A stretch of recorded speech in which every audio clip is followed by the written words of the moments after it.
Good evening. I'd like to call this meeting to order on October 8th, 2024. There will be an executive session held after the regular meeting to discuss legal matters. Thank you. This is our public comment period. At this time, residents and taxpayers of the Borough of Forest Hills will be permitted to address council on any issue. You may speak for a maximum of 5 minutes. Groups of people will be required to designate a spokesperson to represent them before council, who may speak for a maximum of 10 minutes. Citizens must use the microphone at the speaker stand, clearly state name and address for the record, and keep comments brief and to the point. Please spell the name for the record. Note that we do not take minutes for committee meetings, and we won't make a decision this evening, but we'll address it to the correct committee. Looks like you're it.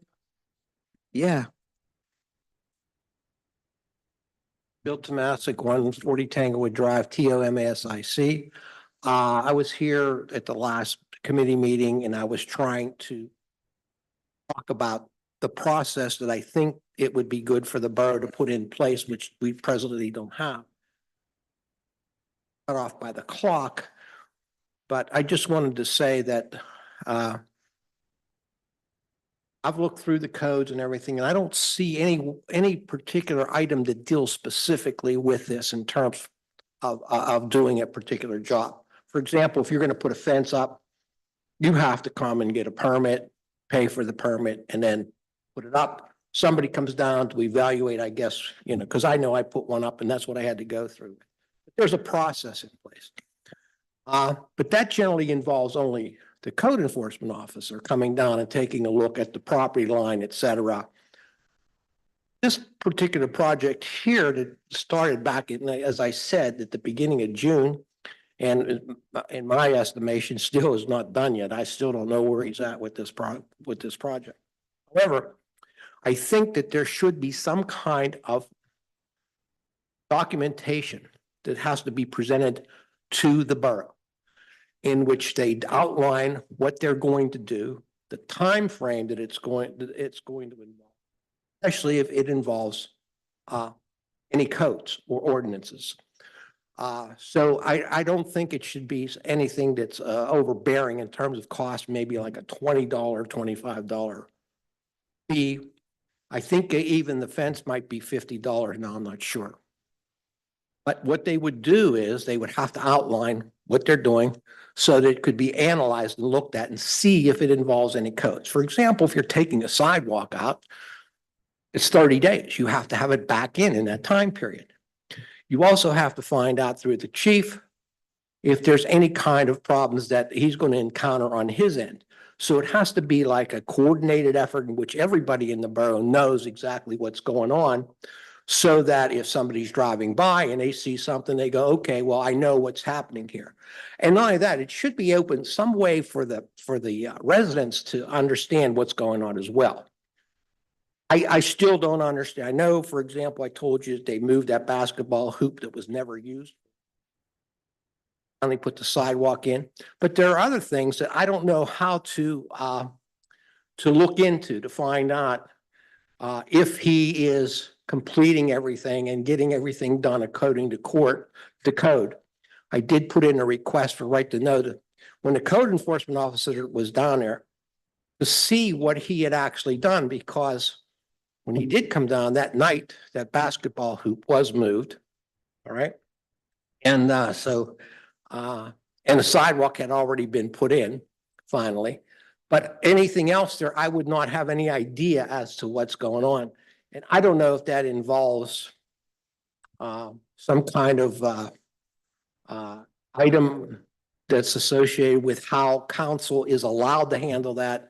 So what I'd ask you to maybe look into that, saying, well, are these things made available, or is there a place for a resident to find out if the codes are actually being violated, if they've been documented, if they've been covered?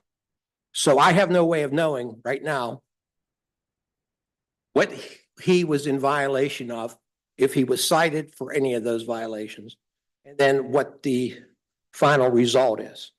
So what I'm asking is that when you put something like this together, and again, I hope you do, is that it includes all of those items. All right? Because it's not, you're not defining it as one thing that you're doing. As I gave you an example of the fence. Putting the fence up, it's very simple for somebody to get down and look at it and so on. So I would appreciate that and I thank you. Thank you, Mr. Tomasic. I would like to reserve my, any 5 minutes for next meeting. Well, you have a minute left over. All right, thank you very much. Well, it doesn't look like anybody else, so we will begin public safety. Mr. Bioki? Thank you, President Martin. Can we have the manager's update, please? Yes, thank you, Mr. Bioki. I want to let everyone on council know that Public Works is continuing to work through all their line painting, sign installations, and speed hump installations done. Letters were sent to Sumner Avenue residents about a November 1st implementation for the one-side restrictive parking. Accommodation has been made through conversation with the chief and with the engineers that any ADA parking on the side that technically has no parking will not be an issue. And I want to follow up.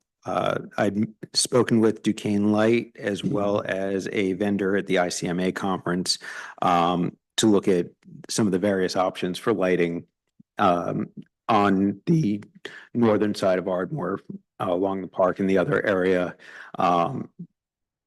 Duquesne Light is actually going to do some experimentation on their own to see if they can put something on the pole that will hit the right angle without hitting drivers, and waiting on a helioscope for full-size lights from the vendor. How feasible it is, same as we do for our solar projects, as to whether or not we're really going to generate enough electricity through the solar to make them work. That concludes my report. Thank you, Mr. Abrams. Can we have the chief's report, please? Thank you, Mr. Chairman.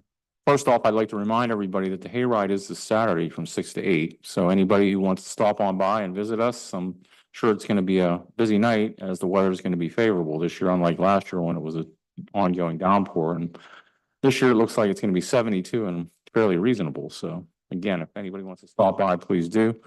Secondly, I haven't heard from Woodland Hills about their buses and the camera systems that they have when they put the stop signs out. I know I had mentioned in a previous meeting that they were probably, as some of the other communities have, they've started citing people for passing those buses. And I haven't heard from them as to whether or not that they're going to take that action as well, or how they're going to do it. Again, that would be something that they would do civilly. It's more of a civil violation. It's just a major fine that they charge people. And I think that is one way to get people to stop. If it hits them in the wallet, then they're probably not going to do it. That's all I have. Thank you, Chief Williams. Can I ask a question? Last week, council discussed overnight parking in general, and we were thinking or wondering about to get your opinion. So what's your opinion on night parking restrictions, like any overnight parking restrictions? All right, if you're talking about 2 to 6, I had talked about this previously too, where again, I think the reason this even started was so that we could find vehicles that were parked on the roadways in the 2 to 6 area that would be unusual or suspicious, and we would run that plate, give it a ticket, and should something occur in that area, we would have something to work with as a possibility by saying, oh, why was this car here? It's a little suspicious. Secondly, I know that Public Works is always concerned about moving their plows through these areas, and having vehicles in the way certainly slows them down from their ability to get the job done in an efficient manner. So those are the 2 reasons that I know they're there, and I know that there are other options here. I mean, some communities do a permitting system. Some communities don't have this at all. Again, part of the problem is you have to have enough parking for people to not have to park on the street in the first place. That's why certain areas of the borough have this and certain areas of the borough do not have. Thank you. Okay, Mr. Watkins. I had a question regarding the speed bumps. I believe in council, when we approved it, we approved speed bumps at the 2 parks. Let me hold you up there. I'm going to be getting to some other issues here. and we can discuss that after. Okay. Thank you. Okay, first item I have here is an application process and policy for speed humps. I prepared a draft application process that was to have been distributed to everyone. For some technical difficulties, it did not get out to everyone, but it will be coming to you electronically. And would you please all take a look at it and make any comments that you might have? Then once we get something like that, then we need to develop a policy, and I would kick that to Mr. Lawrence to take care of, to support any application process that we'll have for speed humps. Yes, May I ask a question, please? absolutely. So this is the application for residents that would like to have one or feel one is necessary on their street? Yes. Thank you. Okay, moving on. The next item I have here is regarding parking restrictions on Sumner Avenue. I realize that letters have already gone out to the residents regarding this. However, when we looked at Pacific Avenue, we had a formal process, and we voted at a council meeting to notify the residents and give them a specific time frame in which to provide feedback. So I am recommending that we do the same thing for this, even though the letters have already gone out. It's kind of after the fact, but I would like to formalize that again by a vote. And I think once we do that, we can review that after 60 days. So that would be sometime in January to decide whether that's going to be a permanent change to the parking on Sumner Avenue. We already had a report from Chief Colella about the size of the fire truck and the parking, how that affects them being able to deploy their ladders, deploy their equipment. So both of those streets are approximately the same size. So I would go with that. And if we need to, we can ask Chief Colella to provide an additional update if necessary. Mr. Erveldinger. And ask a question, just to clarify, you want to vote to do the test study, and then you want to vote after it's concluded to actually implement that restriction? Yes, that's correct. Because I think for the residents, it would look like that we already approved it, and their input doesn't matter. Well, we have to have a period of testing to make sure that there's no other problems. As Mr. Abrams pointed out, there was some issues that came up about some homes that had ADA issues. So those are the kinds of things I want to make sure that we take a look at all those things before there's a final decision made. Bacon. I believe I've asked this before, but I want to confirm and clarify that whenever the test period or whatever it is starts, unlike Pacific, we are going to start with the individual approved spaces on the side that is getting spaces removed, correct? Like lines and everything? There are no lines right now. There's parking on one side. There's parking, if you're going down Sumner, there's parking on the right-hand side. On the left-hand side, people are parking on the sidewalks. They're parking, there's some homes that have garages. So I'm not sure if I understand your question. My question is on if whenever the test period starts, whenever we are restricting parking on the left side of the street, if you're going downhill, are we going to start with some of the spaces that are in between, like fire truck stops? So will it look like Pacific, or is it going to look like just one side and then zero cars, except for an ADA spot or two on the left? It should look like no parking on that one side. There's only going to be parking on one side, on the right-hand side only. Yes, I can just add to that. While they are similar, Sumner is a little bit more narrow and therefore does preclude the regular use of, or what we did on Pacific. It's a couple of feet now. Or it's going to be no parking on one side except for the ADA. Okay, I'm concerned just because I've tried to pay full attention to this. And I was under the impression the entire time that we were going to be doing treatment similar to Pacific. And I think that's a much more significant impact on that street. And I'm concerned that, I'm curious if other folks who've been through all these meetings have had the same impression. And I want to make sure we're very, very clear to our residents on that. yeah, that street, as Mr. Abrams pointed out, is different because it's narrower. It's also different than Pacific in that it's a longer street. There is more parking on the right-hand side than there was on Pacific.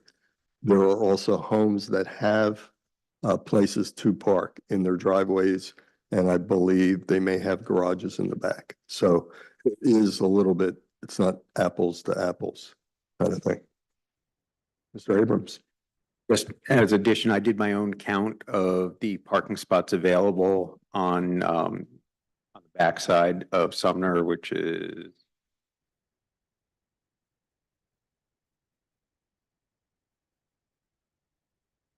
I believe that's Clover on that side and then Rustic on the far side. But there is more than enough parking when you add up all the spots that are actually available without doubling cars in a driveway. Just straight in pull-in spots, along with the potential spots on the street to cover more than everything I've seen during various visits. So the only time that there could potentially really be an issue is if a number of people are having large events, which could happen anywhere at any time. Thank you. Anyone else? No. Mr. Watkins, I'm sorry you had a question earlier. Yes, excuse me, my question was that I was under the impression that when we approved the speed bumps that they were for the two parks. And it seems as though they're just being randomly assigned at any park. Can you give us some clarification? Yes, those are not being randomly assigned. In October of 2023, it was reported that LSSE was doing the speed hump analysis for Ryan, Glen, Bright, and Forest Woodland parks. And there was also a placement on Braddock at the main park was marked as well for LSSE's service order authorization. So they were authorized to not only mark the locations around the parks, including the main park, but also on Fairfax as well. So the placement there, while it may seem random, it wasn't random. That was planned out, and it was based on information that was provided during our council meetings. Mr. Erbeldinger. Did LSE shared actually the maps of all those locations with us? Yes, But I only remember Fairfax. yes, they did. And then I understand the one particular in Sherwood, which is like a few feet away from a stop sign, is It's, perfectly legal. I understand that now. But to me, it doesn't make sense because people have to slow down anyway for the stop sign, or they're doing a turn or coming across the intersection where they also have a stop sign. So to me, excessive speeding a few feet away from a stop sign or intersection doesn't make sense. I well, don't think it's physically possible for most cars. the regulations say that a speed hump can be placed 50 feet from a stop sign, and that meets that requirement. If you've ever been on Sherwood Road, you'll note that people are speeding down Sherwood Road. They may or may not stop at that stop sign. They blow through that and they proceed across to the other side of Sherwood Road where the park is. So LSSE took all of that into consideration when they marked those locations. And since they're the experts in doing that, I think I would rely on their expertise in making those decisions. Madam President. Mr. Bioki, I just would like to point out, I come down Sherwood a lot. People don't stop when it's a stop sign. If they're trying to go up, they want to make the light. You know, when I was taught to drive, you wait there 3 seconds. People are passing me up. Nobody does that anymore. So I'm glad that there is a speed hump there or bump, whatever. Okay. Mr. Oberdinger. Don't you agree that we would get more bang for our buck if we would have a speed bump right in the middle of Sherwood, like in the middle of a block, where people actually have time to accelerate? And again, to me, I know it's perfectly legal, it's a minimum distance, but does it really make sense a lot? I think it makes sense. Placing it higher up the street doesn't meet the grade requirements for that placement because of the slope of the road. So that factored in, I believe, into LSSE's decision and when they're available. Mr. Bacon. To clarify the scope of the temporary speed bumps, are we absolutely done with that now? Or are we still going to do something over by Forest Woodlawn Park on Avenue L? That is a question that needs to be resolved because of the narrowness of the road. There's cars parked on the one side of the road as to whether or not the speed hump would have any value in that location. So that's another thing that we have to talk to LSSE about. They did take a look at that location, and I believe they, like verbally, at one of the meetings, they recommended not doing that location. The other just side of my question is like, are we done with all of that material? Did we order that No. certain strip? We Bumps. ordered enough material to do 8 speed humps. Okay, so there is potentially more during this test phase. Okay, Yes. thank you. How many speed Martin. bumps, how many speed bumps have been installed so far? Have been installed 7. And were both the parks have their speed bumps? Ryan Glen and Bright Park, yes, Okay. and Main Park now. My reason for saying that this was random is that at the last meeting that we had, it was my impression that most people on council didn't even know that that speed bump was being installed. And where it came as a surprise, as a Which shock. The one on Braddock. By the main park. There were some people that were surprised that there was speed humps in Ryan Glen too, so, you know. Mr. One more Oberdinger. question. Yes, You said temporary speed bumps. It's my understanding that you actually can't remove them because you will have big holes in the road. You can't patch up, so I guess you would have to patch up the road. they're temporary until we remove them. You could replace those with permanent ones. At that time, if the road needed to be repaired, it wouldn't matter because we would be putting paving material over the top. But we couldn't take them off and put them somewhere else. You could, Yeah. you would have to fill the holes. Okay. If after the testing period is decided that the speed humps will stay, it's about $200 in asphalt and stuff that our guys can do to make it a permanent one, at which point then the rubber speed humps could be reused elsewhere. If it's determined that they would not remain, the speed humps are still reusable, but we would still have to do a repair on the road that would likely be a little more of a curb to curb for that narrow section, involving more labor than just doing nothing. So some repair would be necessary if we removed them and decided not to put speed humps, permanent ones in to replace them. All right, that's good. Thank you. My only concern is that I've talked with residents who, they're questioning the speed bumps. And I think what I would like to see is that we have unanimous consent for the location for the placement and location of future speed bumps. Yeah, we certainly did have unanimous consent in that this material was presented on several occasions. It was in the minutes. It was in the reports from LSSE about where the locations would be. And I think it's incumbent on everyone to read through the materials that we have at hand to understand what's going on and where things are being placed and so forth and so on.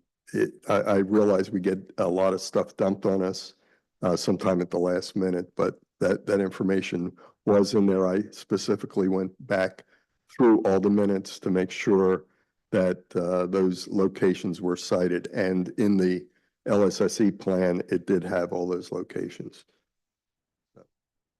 But moving forward, make yes. the concession that they probably were.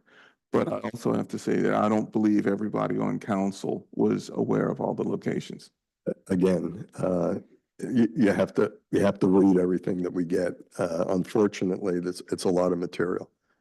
But as we move forward, I'll try to make sure it's highlighted that we're putting, and actually, if we have an application process, it'll become more apparent because moving forward, residents are going to be able to request some traffic calming in their neighborhood. So it'll be in front of council for consideration. Else? No?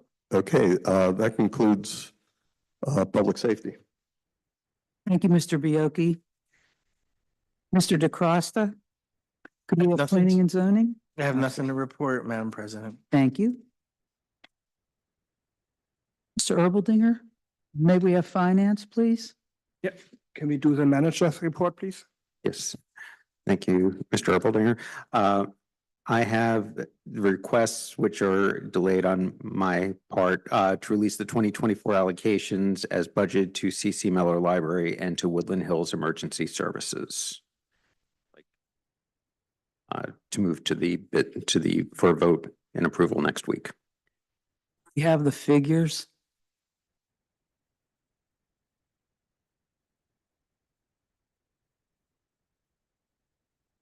The library was budgeted at $30,000. I believe it's $30,500. And EMS is approximately $8,000 as was budgeted. EMS is $8,036. Library is $30,508. So there's no raise. This is just what we have in the budget. Correct. This is what was Okay. requested and approved through the budget process. Okay, thank you.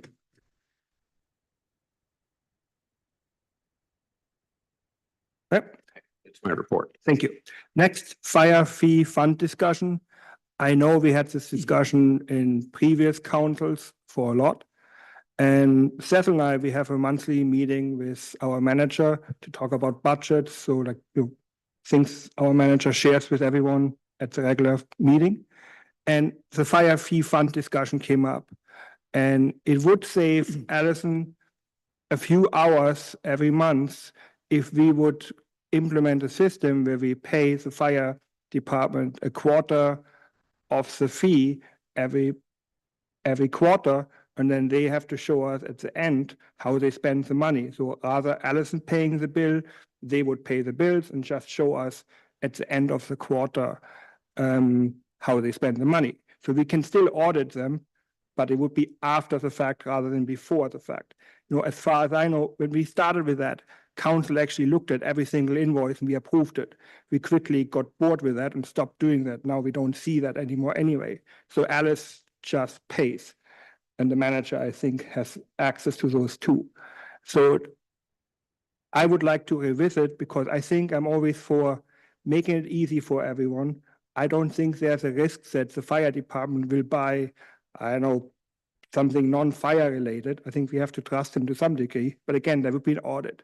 So it's my suggestion, I think the manager agrees with that we would implement something like that. 25% of the fee paid upfront, we audit every 3 months. Any questions about that? I think Joe was first. What's the reason for this change? Just to streamline our administrative work. Seth, do you have, how many hours does Allison spend on that? We weren't able to determine the exact hours, but what ends up happening is we end up reconciling each one of their invoices, then cutting checks back to them, and then reconciling and making sure that we don't spend down beyond what we've collected from the fire fee. So there would be a simplification of process by designating a percentage of the fire fee and then essentially reconciling just those payments in the fourth quarter. So just to be clear, they're asking for a cash advance and then basically reconciling after the fact? They did ask in the past and previous council declined that. Now it's actually, they didn't ask for it, it was just came up during the budget discussion for next year.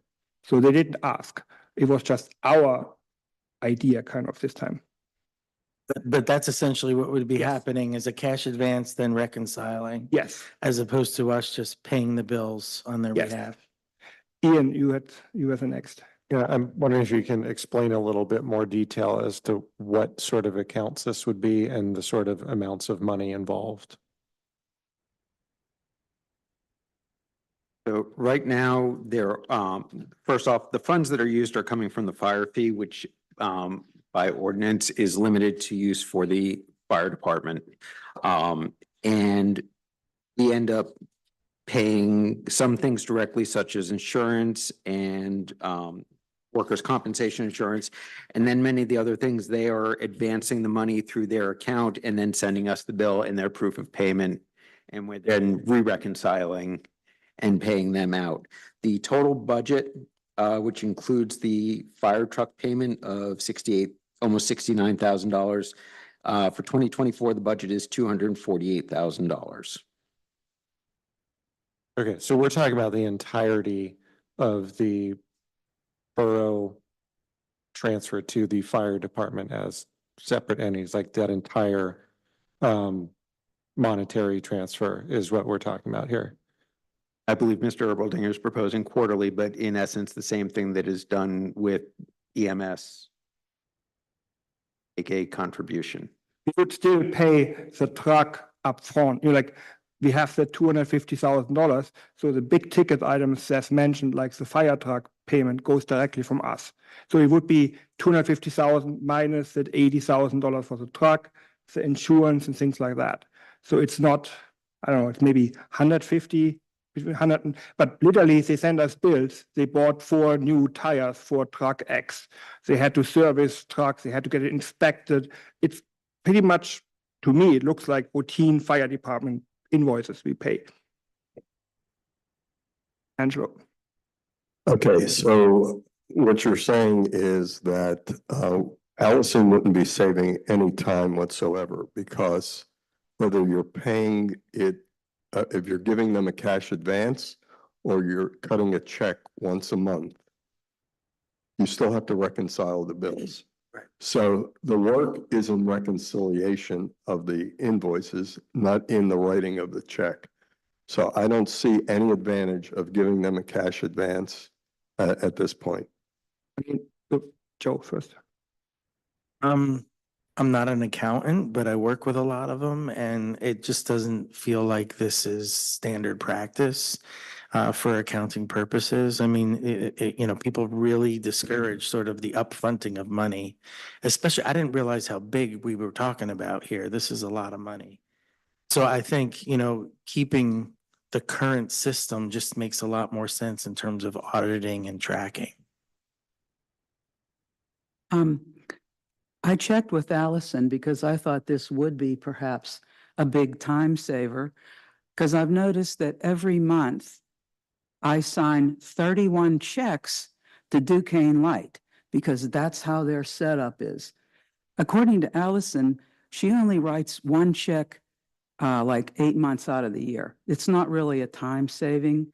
And I don't believe it's a good business practice either. If I asked for all my salary up front, because it would make it easier for me, what are the chances of me getting that? So I'd prefer sticking with what, you don't have to answer. I could see the look on your face. I would prefer just keeping things as is. Thank Yeah. you. So for professional sort of disclosure here, I have an accounting bachelor's degree. I did not go the CPA route, so my experience in this is a little bit limited. But I agree with these statements. I think that we're generally leaning towards that there's a good control that we have in place, and unless there's some sort of operational issue that the fire department is undergoing because of our current standpoint, and even in that case, I'd say maybe we should just change our process. I think maintaining clear control over the funds and allocations as they go out between these two public entities, even though we're in good, stands now. If we set a precedence now, who knows what it could be like, several turnovers of people down the line. And when someone starts wondering about the history and that precedent, they'd look back and have a lot to account for. So I'm in favor of keeping the current level of control through the process. Again, I want to stress, they didn't ask for this. The solicitor has it. Oh, yeah. Mr. Lawrence, I just note that this procedure that we are following is in the ordinance that creates the fee. So any change to this process would need to be done by ordinance, which is section 7-601, chapter 7, section 601, which is that they are to provide us with a list for reimbursement. We are to investigate and approve by majority vote of council before the funds are transferred. What you're saying is we would want to say, well, every quarter they spend X. We're going to send them a check and check it later. We would have to revise this section to reflect that change in policy or practice. Okay. Again, I want to stress, they didn't ask for this. And we have in our business meeting, on the finance meeting, or as a line item, we pay the fire department X dollars out of that fund. Steve, is that good enough? Because in the past, we literally used to look at all those invoices. Now we just have that line item in the finance committee meeting. Is that enough? Yeah, it is. I mean, if you want to see them all, you can, but somebody in the borough office is reviewing them, right? Yes. So Allison's reviewing them. I'm sure she saw something that was out of the ordinary. You would hear about it. Otherwise, I'm assuming that most of their expenditures are pretty regular. Okay. So yeah, I think it's fine the way we're doing it. Yeah. Okay, so we'll keep it the same. Next, funding of speed bumps. I got the estimate is for each of those speed bumps, if you include the engineering costs, it's around $10,000. So we spent about $80,000 on those temporary speed bumps. If we do them permanently, I believe permanent speed bumps are a little bit more expensive than the temporary ones. Is that correct? I'm not sure on the engineering numbers for that, but the speed bumps are about $1,000 each. Asphalt, for the cost of the asphalt, is about $200, and then obviously the labor to mill out that section of the road, because you do need to level it with the road. So I do not have a specific cost. Okay. We don't have a milling machine. Andrew. Okay, I'm not sure about your math there, but we purchased and council authorized the purchase of the speed humps, the materials at a cost of $11,850, which equates to $1,481.25 per speed hump. We, at the same time, LSSE was authorized to conduct traffic studies and speed hump installation locations And they were, that was done in the amount of $12,900. Now that did not go all to the speed hump placements study. So we would have to check with LSSE about what the distribution of that was for just the speed humps alone, because the traffic study was for speeding, different speed limits throughout the borough. So those costs are relatively low. So I'm not sure again where you got that number from. Right. But basically, my point is, Forest Hills went from no speed bumps to a lot. And again, I'm questioning some locations. And now we're going to have that process. I don't think that process should imply whenever residents want to ask for some speed bumps, then we will automatically approve if it's traffic study and all that good stuff. So, budget is tight. And I don't think we want to spend even more than $50,000 every year on speed bumps. It's like a police car. Well, my impression is that the residents have been for years complaining about speeding. Nothing has been done about speeding. We have finally gotten driver feedback signs, which are pending installation. We've put the speed humps. There's only 7 of them that are out right now. That is not a lot of speed humps for sure. The process will take into account our budget. It'll take into account any engineering costs that would be related to review of those speed humps. So it's not that we're going to be breaking the bank just because somebody makes a request, but that'll all have to be in the policy that we create on what happens when someone requests a speed hump. But the residents are requesting it. The residents are demanding safety. The residents are walking the streets with their children, with their dogs. People are biking. We need to do something on a positive basis. And this is one way to do it. It's a traffic calming measure that we can deploy. There are other things that we can do too, but this is one of them. And I think it's been a long time coming. There's a sort of neighborhood party that people organized at Ryan Glen Park last weekend that I attended, and that is right next to the 2 first speed bumps that went in. And I will say, I didn't hear anyone who had anything but a very positive opinion of the speed bumps. The main statement that I heard was mostly folks wanting more speed bumps on Bevington particularly. And I think they're a pretty darn good value for the traffic calming, even at like the higher end of however we allocate, the budget and engineering costs. I think we should do whatever we can to expect that we're going to try and do a lot of speed bumps in the next few years, because I think there's definitely strong demand. No, I'm sorry. Thank you. I too have heard from many residents that requested this. They like the speed bumps. I think we can, the process won't automatically, from my understanding, assure someone of getting one. And if we put in the budget, knowing what the numbers are so far, a reasonable limit for each year, I don't see why we wouldn't be able to install a few every year. As both of you said, people are concerned about the speeding and would like to have some more, but we won't be giving them out like candy.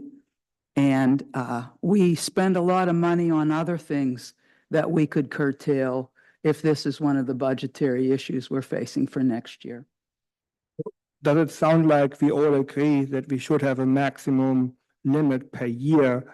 And basically, if people request more, it just automatically rolls into the next year. I tend to be very liberal in a number of ways, but I'm a fiscal conservative. I think that the borough has not raised taxes in 14 years. Am I correct in saying that? Okay. And Yeah, the last adjustment would have been when the reassessment occurred and had to adjust things. It hasn't changed since then. it's not that I am against speed bumps. I think there are places near my own house, when I get to Braddock and Fairview, cars don't even stop there. I've been in the middle of the intersection and cars have blown right through the stop sign. But putting a speed bump there is not going to fix that. It's not going to solve that. I think that there are other issues that we have with the speeding. Now, when I see, this is my own bias, when I see a speed bump that is 30, 40, 50, or however many feet away from a stop sign, I scratch my head and I wonder, why is it there? I think that we could have a more effective use of the installation of the speed bumps. I'd be very much in favor of that.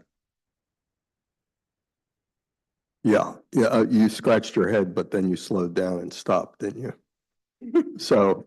But I gotta slow down and stop at the stop sign. Right, but you may not have, if you didn't have the speed hump there. And I'm not trying to be funny about this, but they were placed there based on, the recommendations of our engineering company. And again, we're not going to be, as the president pointed out, we're not going to be handing these things out. But if you consider that we purchased 8 speed humps for under $12,000, that is a very small amount of money to put towards traffic calming and traffic safety. And I think, again, if the residents aren't worth $12,000, then we need to reevaluate what we're doing.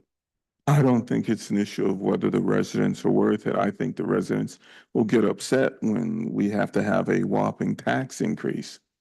Well, we didn't increase taxes because of the 12,000. It was part of the budget request from last year, and we were able to handle that pretty easily. Not only did we do that, we purchased now a police vehicle for over $50,000. We did a lot of other work in the borough that had not been done previously, and we're still pretty good. I realize our budget is tight, but we have to set priorities, and maybe there's some other things that we just have to forego in order to do that. Bob? Thank you.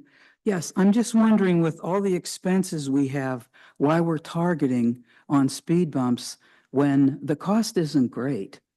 And if we're in a jam, I think there's other ways to cut things out that doesn't impinge on public safety for our residents.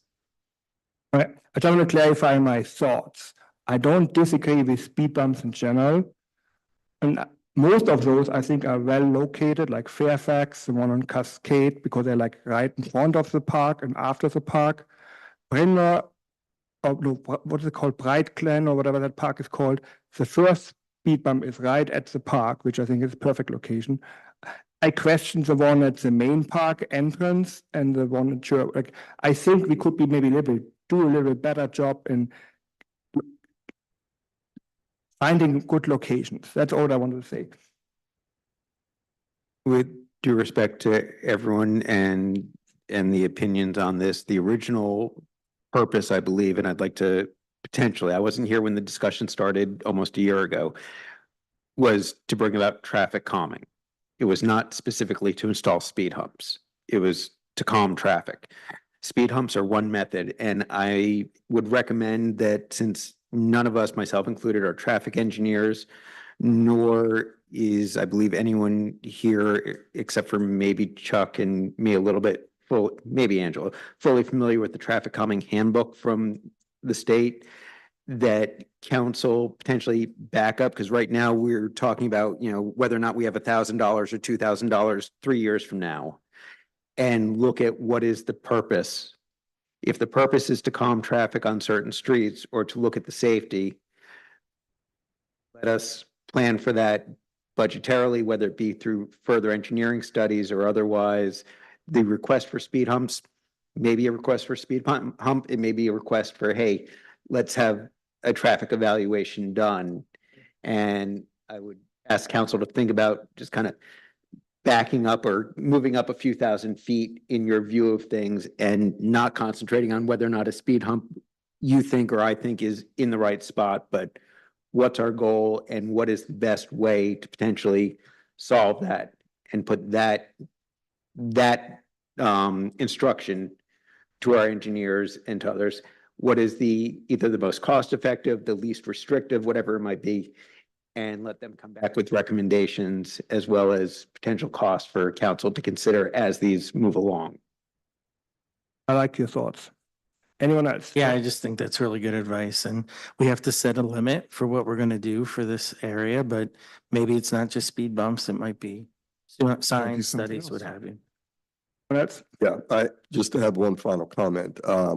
When we're talking about getting some recommendations, in the recommendations for the placement of the speed humps, LSSE did provide us some, and we didn't go with their recommendations. Their cost for the speed humps would have been way out of line. Would have been 3 or even 4 times the cost of what we were able to purchase the speed humps for. So we just have to keep that in mind. Maybe I could swear I saw something higher than, I think I saw that. LSSE's initial or their initial estimate was somewhere between $10,000 and $14,000 per speed hump. That's what I saw. We end up paying a lot less. And again, their recommendation for where to place them is different than their potential for here's a product.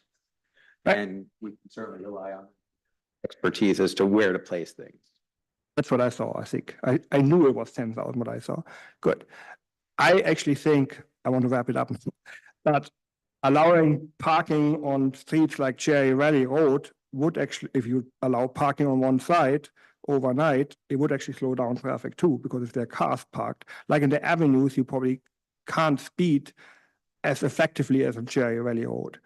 But any other comments? Are we done with that? I have no additional comments. Ian? Yeah, we agreed to talk about this later. Let's do that next. Finance, truly finance related question on this. Is the liquid fuels budget totally restricted to paving that would not include speed humps? Or is that something that we could potentially use? I would have to look that up specifically. If we're doing the paving on that particular street and that particular street has a speed hump, we could certainly put those in.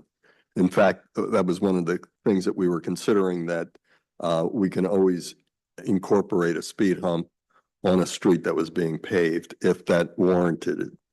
And the cost at that point would be almost the same as using a temporary speed hump. Right. I think the last point, Siemens invoice, we don't have it yet, so. Correct. So we're done with finance. Thank you. Thank you, Mr. Oberdinger.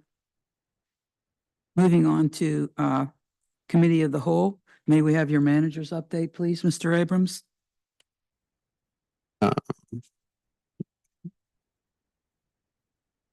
Attached to your reports is the code enforcement report from the COG.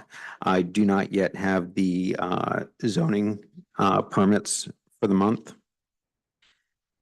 If there's any questions on that report, I am happy to do my best to answer them or directly forward them to the various code enforcement officers, because there have actually been, all 3 of them have become familiar with the municipality and are taking on different aspects. No questions then? Are you finished, Mr. Abrams? Yes, I am. May we have the solicitor's report, please? I have no public report, but have a few items for executive session as previously announced. Thank you.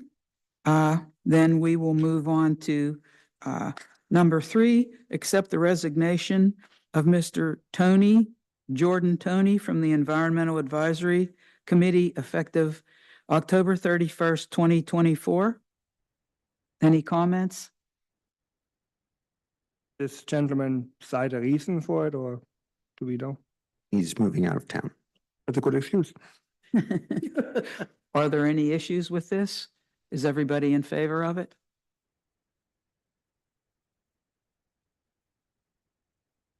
Vote on that at the next meeting. I would vote to accept the resignation at the next meeting to make it official. Thank you. Then we're moving on to approve Ms. Diaz Rodriguez as a voting member of the Environmental Advisory Committee for the remainder of her term. Are there any questions on that? Nope. Everybody okay? Yep. Okay, we'll have that at the business meeting.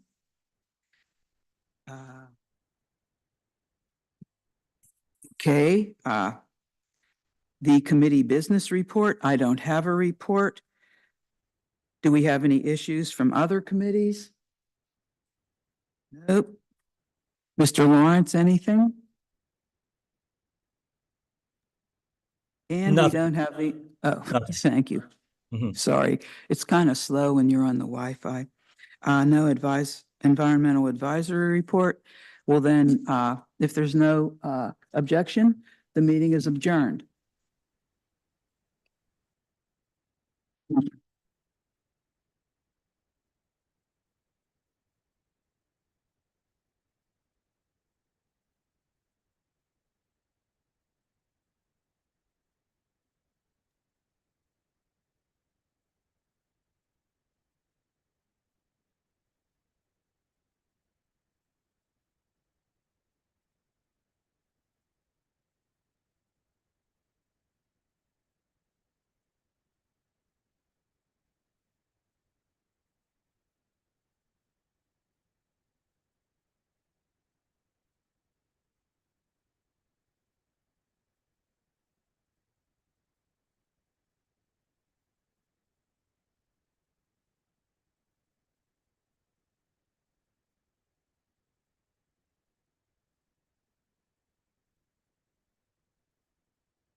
Oh, no, no, no.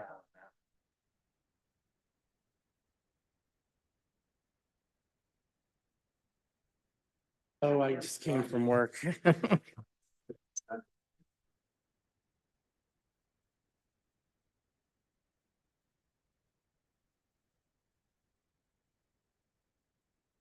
are you staying?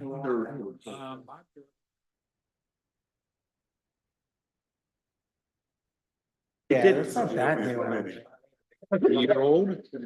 Oh, that's it? 23. Okay. I think that's what. On the strip. It is, but it's like up.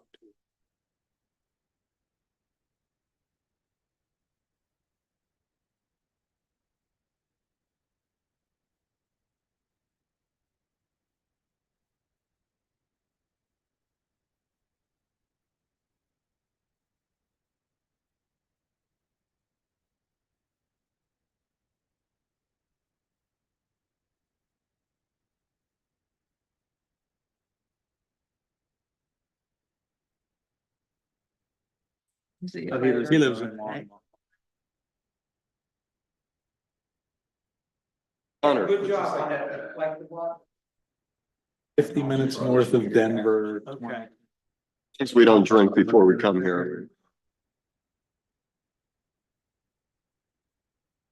Oh, that was for fun. Yeah, it's beautiful. Son turned 16, that's where he wanted to go.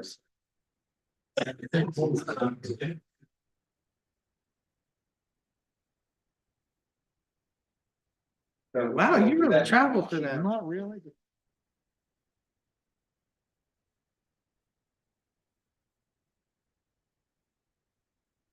I said any excuse to go, Sabrina will want to go.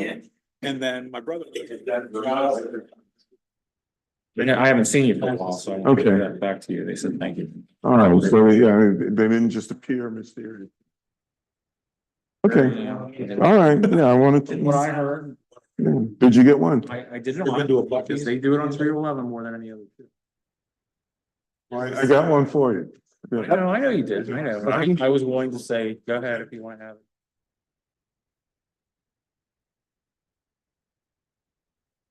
Like rule we have. Oh, good He job. was here one day and he was like, wow, that's really great. Yeah. Did you announce it that actually the people who were not on shift came in for lunch or? No, it was the people on duty. 700 miles to the next Buc-ee's. 500.